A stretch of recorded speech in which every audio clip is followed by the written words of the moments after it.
Bharat America ಕೃಷಿ ಒಪ್ಪಂದದಿಂದ ದೇಶದ ರೈತರಿಗೆ ಅನ್ಯಾಯ ಆಗಿದೆ ಅನ್ನುವ ನಿಟ್ಟಿನಲ್ಲಿ ಬೆಂಗಳೂರಿನ ಫ್ರೀಡಂ ಪಾರ್ಕಲ್ಲಿ ಯುವ ಕಾಂಗ್ರೆಸ್ ಘಟಕ ಸತ್ಯಾಗ್ರಹವನ್ನು ಮಾಡ್ತಿರುವಂಥದ್ದು. ಕಿಸಾನ್ ನ್ಯಾಯ ಸತ್ಯಾಗ್ರಹ ಕಾರ್ಯಕ್ರಮಕ್ಕೆ ಕಾಂಗ್ರೆಸ್ನ MLC ಸಲೀಂ ಅಹಮದ್ ಅವರು ಕೂಡ ಬಂದಿದ್ದಾರೆ, ನಮ್ಮೊಂದಿಗಿದ್ದಾರೆ. ಅವರು ನಾವು ಮಾತನಾಡಿಸೋಣ.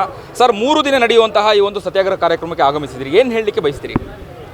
ಇದೊಂದು ರೈತರ ಪಾಲಿಗೆ ಮರಣ ಶಾಸನ ಆಗಿದೆ.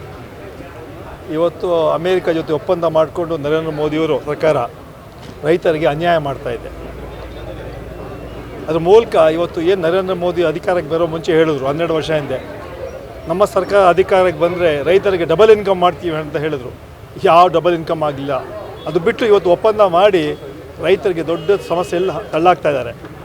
ಇವತ್ತು ಬಹುಶಃ ಹೆದರಿ ಮಾಡಿರ್ಬೋದು ಅಂತ ನಮ್ಮ ಭಾವನೆ.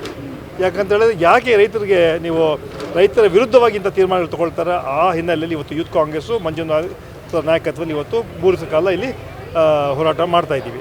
ಇದು ಇಡೀ ದೇಶದಂತ ಹೋರಾಟ ನಡೀತಾ ಇದೆ. ಇವತ್ತು ವಿಶೇಷವಾಗಿ ಯುವ ಕಾಂಗ್ರೆಸ್ ನಾಯಕತ್ವದಲ್ಲಿ ಈಗಾಗಲೇ ಡೆಲ್ಲಿಲಿ ಕೂಡ ಹೋರಾಟ ಮಾಡಿದ್ರು. ನಮ್ಮ all India youth Congress president ಕೂಡ ಅರೆಸ್ಟ್ ಕೂಡ ಮಾಡಿ ಜೈಲಲ್ಲಿ ಕೂಡ ಹಾಕಿದ್ರು. ಆದರೂ ಕೂಡ ನಮ್ಮ ಹೋರಾಟ ಅಚಲ.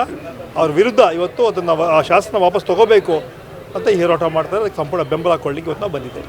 ಓಕೆ ಸರ್, ಇನ್ನು ದಾವಣಗೆರೆ ಬೈ ಎಲೆಕ್ಷನ್ ವಿಚಾರಕ್ಕೆ ಸಂಬಂಧಪಟ್ಟ ಹಾಗೆ ಮುಸ್ಲಿಂ ಮುಖಂಡರೊಂದಿಗೆ ಒಂದಷ್ಟು ಅಸಮಾಧಾನ ಇತ್ತು. ಅದು ಎಲ್ಲಿವರೆಗೆ ಬಂತು? ಅದು ಸಮಾಧಾನ ಮಾಡುವಂತಹ ಏನಾದರೂ ಸಭೆಗಳು ಆಯ್ತಾ ಏನು ಅನ್ನುವಂಥದ್ದು? ಎಲ್ಲ ಸಮಾಧಾನ ಆಗುತ್ತೆ, ಏನು ತೊಂದರೆ ಇಲ್ಲ.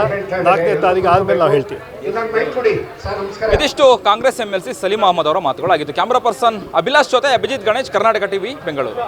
ನೀವು ಸಣ್ಣ ಆಗ್ಬೇಕಲ್ವಾ? ಅದು ಒಂದು ಉತ್ತಮ ಆಹಾರದಿಂದ ಸಣ್ಣ ಆಗ್ಬೇಕಲ್ವಾ? ಪ್ರತಿದಿನ ನಮ್ಮ ಜೀನಿ ಸ್ಲಿಮ್ ನ ಯೂಸ್ ಮಾಡಿ ಯಾವುದೇ ಸೈಡ್ ಎಫೆಕ್ಟ್ ಇಲ್ದಂಗೆ ನೀವು ಸಣ್ಣ ಆಗ್ತೀರಾ.